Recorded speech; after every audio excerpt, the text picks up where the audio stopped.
सबको जय मसीह की। आज राजा सुलेमान के बारे में बात करेंगे कि किस प्रकार उसने अपनी बुद्धि से दो स्त्रियों के बीच न्याय किया। पहला राजा 3:16। उस समय दो वेश्याएं राजा के पास आकर उसके सम्मुख खड़ी हुई। उनमें से एक स्त्री कहने लगी, हे मेरे प्रभु, मैं और यह स्त्री दोनों एक ही घर में रहती हैं और इसके संग घर में रहते हुए मेरे एक बच्चा हुआ। फिर मेरे जच्चा के 3 दिन के बाद ऐसा हुआ कि यह स्त्री भी जच्चा हो गई। हम तो संग ही संग थी, हम दोनों को छोड़कर घर में और कोई भी न था। और रात में इस स्त्री का बालक इसके नीचे दबकर मर गया। तब इसने आधी रात को उठकर, जब तेरी दासी सो रही थी, तब मेरा लड़का मेरे पास से लेकर अपनी छाती में रखा और अपना मरा हुआ बालक मेरी छाती में लिटा दिया। भोर को जब मैं अपना बालक दूध पिलाने को उठी, तब उसे मरा हुआ पाया।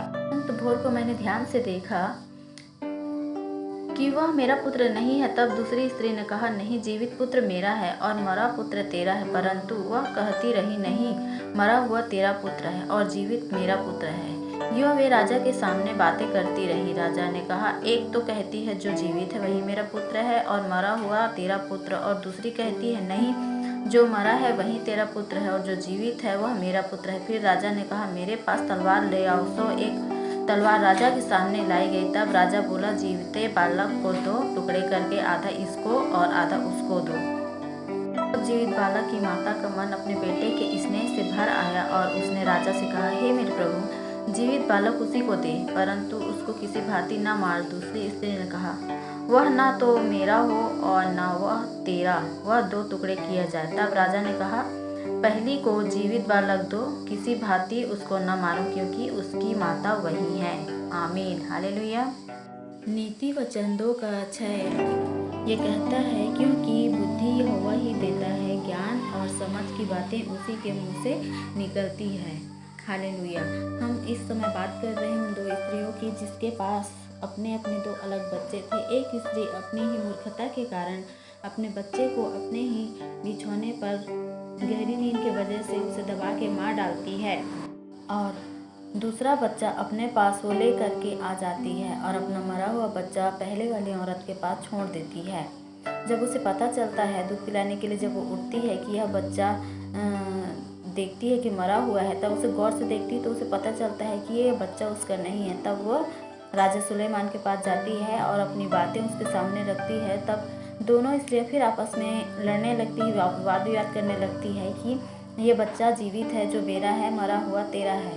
पर राजा सुलेमान उन दोनों की बात सुनने के बाद में कुछ सोच में पड़ जाता है और उसके बाद राजा फिर अपनी बुद्धि से इस बात को कहता है कि सैनिक से अपनी तलवार को लाने के लिए कहता है और कहता है कि इस बालक के 2 टुकड़े कर दो और एक आधा उसे दे दिया जाए और आधा दूसरी औरत को दे दिया जाए।